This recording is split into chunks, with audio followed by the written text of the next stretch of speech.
presentamos el caso clínico número 1 de neumonía.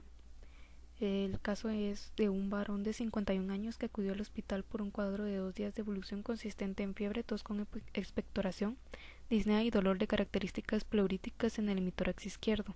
Es fumador de 45 paquetes al año sin otros antecedentes de interés. No había recibido ningún tratamiento antibiótico en los meses previos ni se le habían encontrado aislados de streptococoneumonía con anterioridad. En la exploración física, temperatura de 38.7 grados centígrados, frecuencia cardíaca de 100 latidos por minuto, presión arterial de 130/75 milímetros de mercurio, taquipnea 40 respiraciones por minuto, crepitantes en la base pulmonar izquierda. A la auscultación se realizó una tinción de Gram del esputo que no mostró microorganismos y un cultivo de esputo en el que no crecieron microorganismos patógenos. La detección de antígeno de Legionella en orina fue negativa.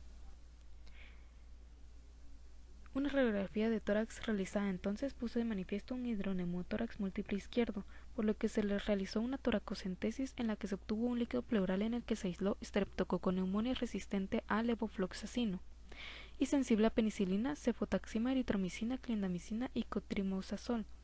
Se suspendió la administración de levofloxacino. La identificación de streptococoneumonía se realizó mediante la aglutinación con partículas de látex, la prueba de solubilidad en bilis y la prueba de sensibilidad en optoquina.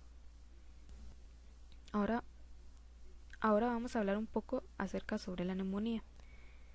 La neumonía es una infección en los pulmones producida por diferentes organismos, entre los cuales se incluyen las bacterias, virus y hongos.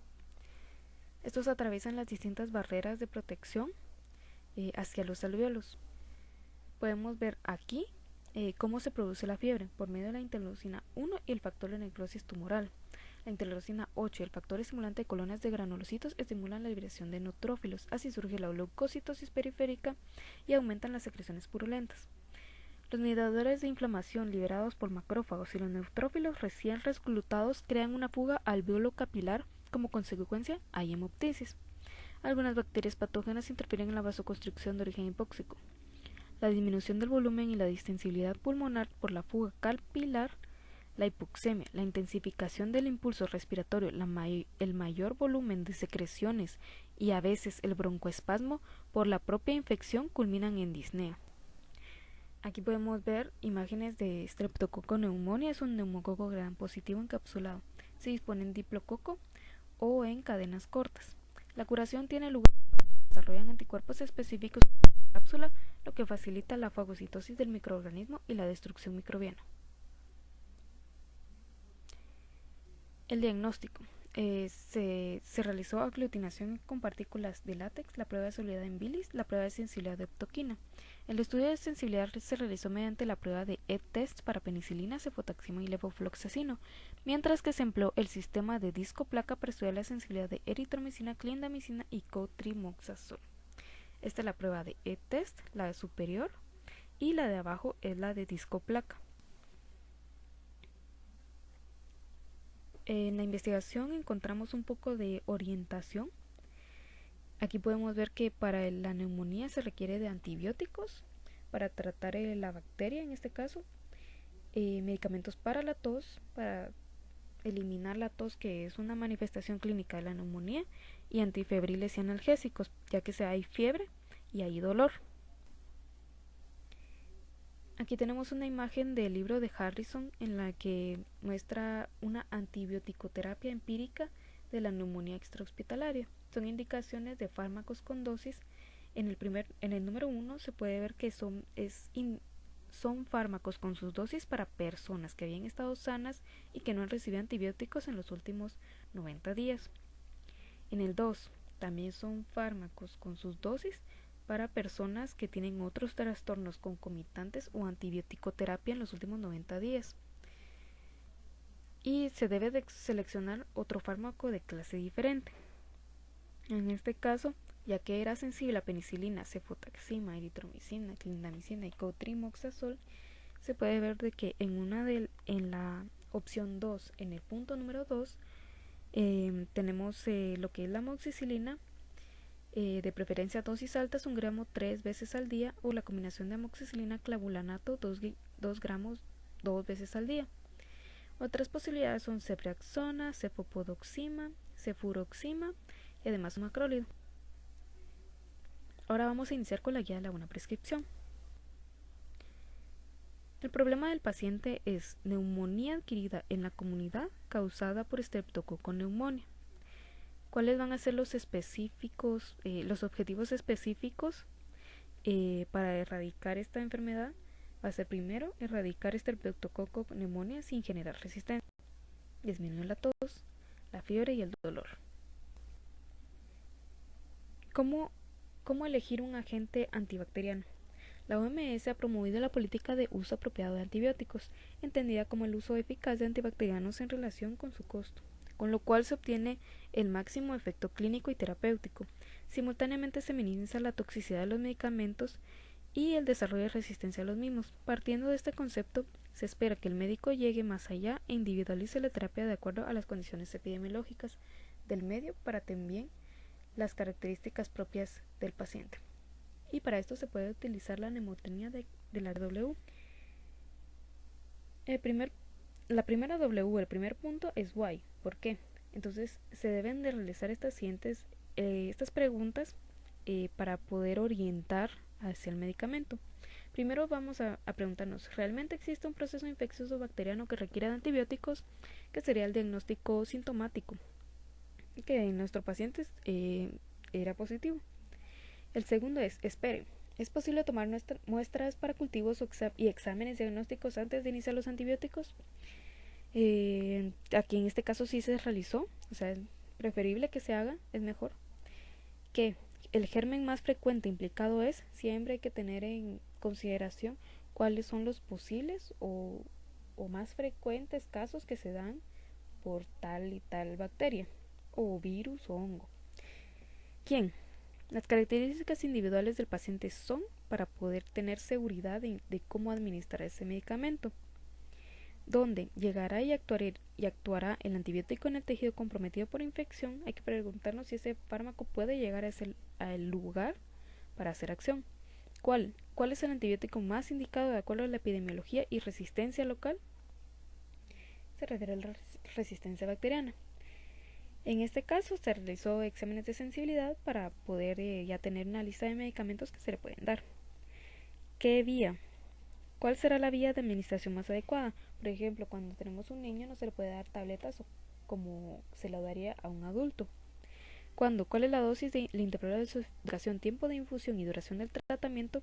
Se refiere a la farmacocinética y la farmacodinamia. Cuidado, se están teniendo en cuenta posibles efectos adversos e interacciones medicamentosas. Entonces para eso tenemos que conocer la historia de la enfermedad, antecedentes y todos los fármacos que el paciente utilice para poder hacer una relación entre los medicamentos, si estos tienen alguna interacción negativa o puede ser positiva. Aquí se colocó una lista de los posibles medicamentos que se le pueden recetar al paciente. Primero está la lista de las penicilinas, se colocaron en color azul porque son las posibles opciones. Entre las cefalosporinas que tenemos de opción entre sensibles son la cefotaxima, que también está de azul en la parte de abajo. Y entre los otros tenemos eritromicina y clindamicina. Para los medicamentos que pusimos de opciones para erradicar Streptococcus pneumoniae sin generar resistencia, primero podemos ver a la penicilina G y a la dicloxacilina. Tienen el mismo mecanismo de acción, que es inhibir la formación de la pared bacteriana.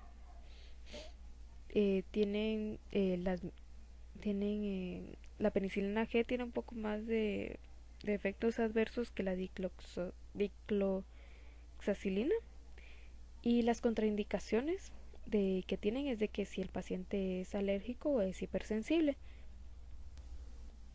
Entre las aminopenicilinas está la amoxicilina y la ampicilina.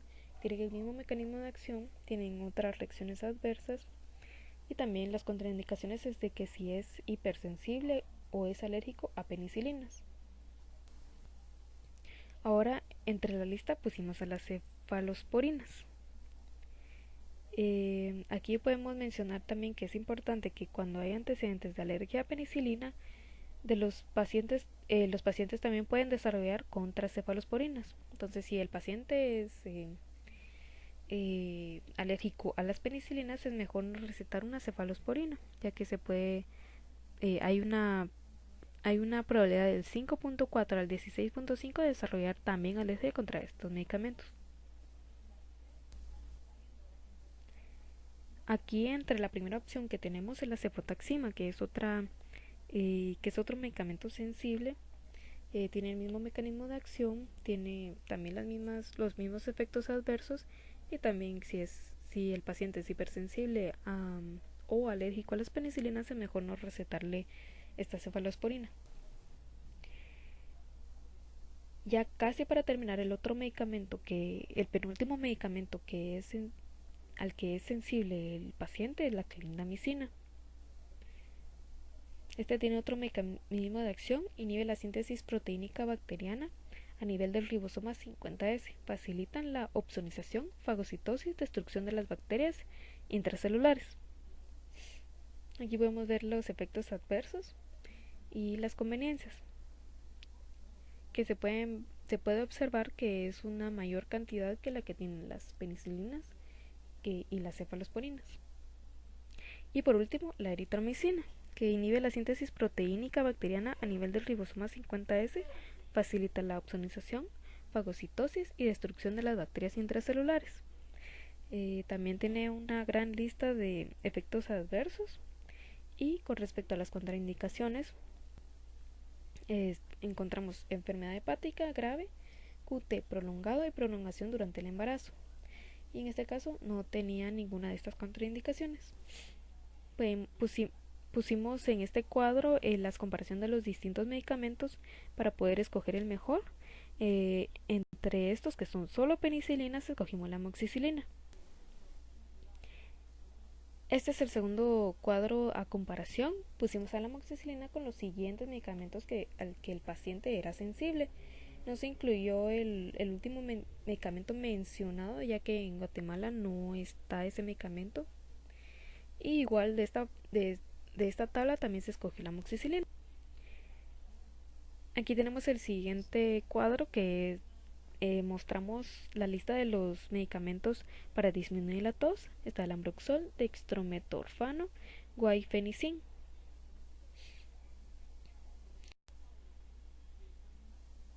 Y en nuestra tabla de comparación pudimos decidir de que la mejor opción era el ambroxol. Ahora en nuestro siguiente cuadro es que busca disminuir la fiebre y el dolor, tenemos los siguientes medicamentos: diclofenaco e ibuprofeno. Aquí se nos fue una falta ortográfica en ibuprofeno, que ambos interrumpen el mecanismo de producción de las prostaglandinas y tromboxanos. Con respecto a su seguridad, sus efectos adversos, puede haber leucopenia, granulocitosis, trombopenia y anemia plástica. Con respecto a diclofenaco, ahora en ibuprofeno son estreñimiento, diarrea, gases, mareos, vómitos y nerviosismo. Las contraindicaciones más que todo son alergias o hipersensibilidad. En el caso de diclofenaco añadimos úlceras estomacales y embarazo.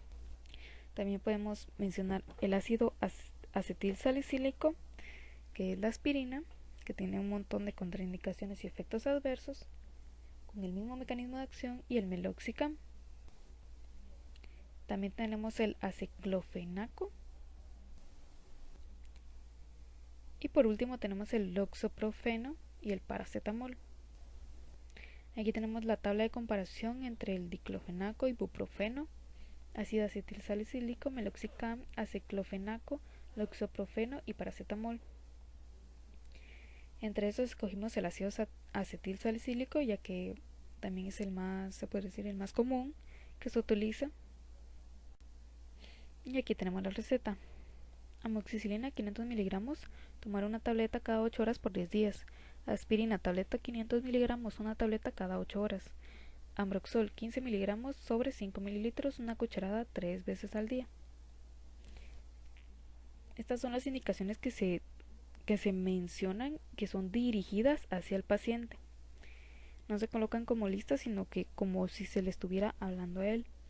No vuelvas al trabajo hasta que tu temperatura regrese a la normalidad y dejes de tener tos con mucosidad. Aunque comiences a sentirte mejor, ten cuidado en no esforzarte demasiado, debido a que la neumonía puede recurrir.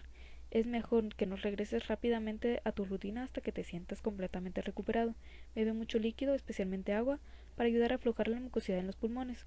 Toma los medicamentos recetados en su totalidad. Si suspende los medicamentos demasiado pronto, es posible que los pulmones sigan albergando bacterias que pueden multiplicarse y hacer que la neumonía